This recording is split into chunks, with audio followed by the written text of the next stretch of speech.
The word of the day. Siema ludzie, let's learn Polish language. The word for today is góra.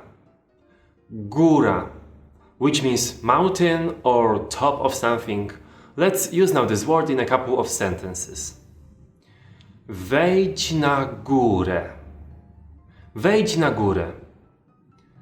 Jestem na górze. Jestem na górze. Jedziemy w góry.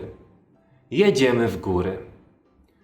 Zgubiłem się w górach. Zgubiłem się w górach. Pomiędzy górami płynie rzeka. Pomiędzy górami płynie rzeka.